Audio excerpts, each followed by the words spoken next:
People who weren't here today, so I'll quickly go through them. The Chris and Rebecca from Karen and Davy. Have a great day.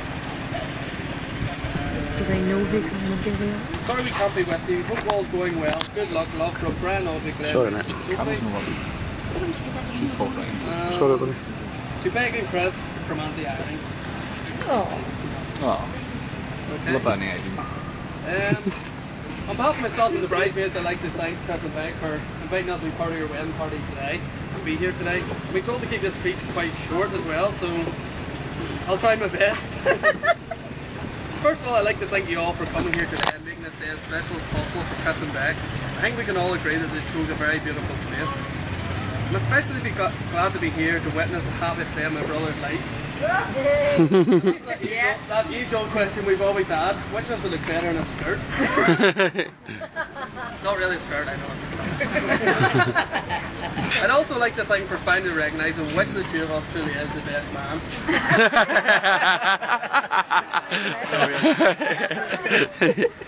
Chris and I have always been very close. I can recall a time as Chris was 2 months old, I fed him grapes until his face turned purple. Thankfully Mum was there to come rushing in, holding him upside down, patting him on the back, trying to get the grapes out. I thought it was a game and offered to help. Little did she know I was only doing it because I loved him very much. That was I wanted him to show. I remember that. On a more serious note, I was extremely lucky to be there when Chris did propose to Beck between wrestling matches at WrestleMania 2000. Hollywood, LA. She of course said yes, and here we are today. When I first met Beck, she was shy, quiet, and extremely polite. That quickly faded as her trademark phrase became, "Shut up."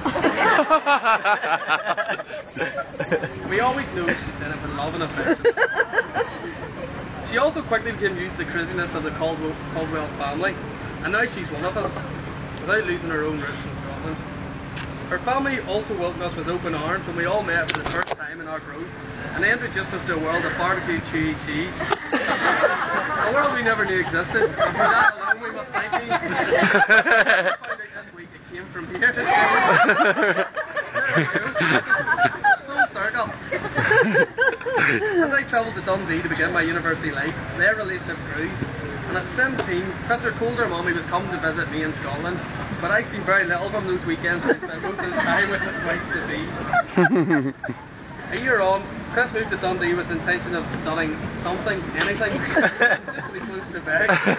At this stage, the relationship grew and went to the next level when they moved in together, albeit with me and another guy. As the relationship became more serious, I could tell that Becks was definitely the one for Chris, as they even started to look a little like with their dark hair, grungy clothes and matching glasses.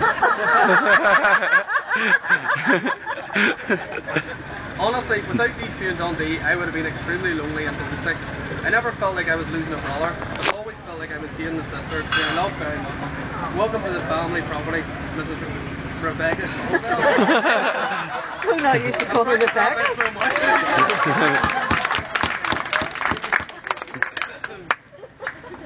There's obviously been a lot of work done in today, but work has not always been one of Chris's strong suits. In fact, it's been more of an annoyance ever since Mum and Dad ruined his life at 16 when they introduced him to the family business, even at a few little Kevin moments.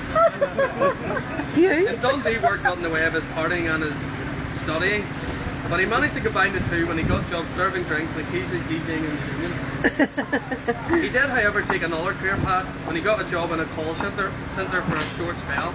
When I say short spell, it was more like half a day. At lunchtime he told his boss he was going to his car to get his lunch, and that's exactly what he did. He didn't tell his boss that his lunch was in his car, which is a 15-minute bus ride away, parked outside our flat. Clearly this wasn't the job for him, despite the fact Is that in the call centre? You worked there. After returning home to Northern Ireland, Chris settled into his present job, which perfectly tested his new degree in sound engineering. Computer programming. He'd never experienced the luxury of flexi time. He took to it like I'll tuck the water. He took advantage of the fact you filled in your own timesheet. What made the job even more attractive was the fact that he could take 2-hour lunch naps in his car.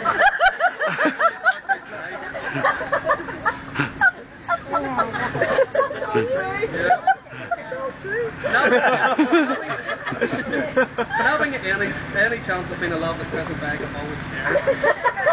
Now Chris does try to fend off as everything caffeine based, which was shown whenever we went on the road trip from LA to Vegas just before the proposal. Chris put as many 1 litre caffeine drinks into himself, along with caffeine gum and stay awake sweets. The first one to sleep as soon as we left LA. It was a 4-hour journey, he slept for 3 hours. Another prime example of this was on the stag do. This is the only stag do I've ever been on that had 2 scheduled naps and a cinema break. Here, guys. As Andrew WK said, when we come to party, we will always party hard. Chris's main loves has always been music, dancing and wrestling, which if you ask him later on, with big permission maybe, he'll show you he combined into a move called the Worm. Thankfully his other love, Becks, also enjoyed all these things, even dressing up as a wrestler for a WrestleMania party in Dundee. Then she looked the part dressed as Lita. She's always supported Chris in his many endeavours, from his DJing to his partying to his bands, even when he joined up with some crazy guys in Dundee to form a band called Rim.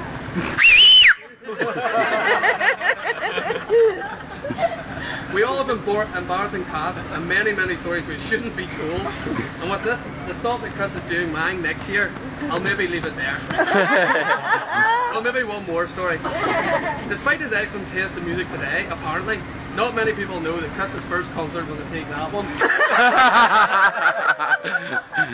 I'd like to finish by saying I hope you all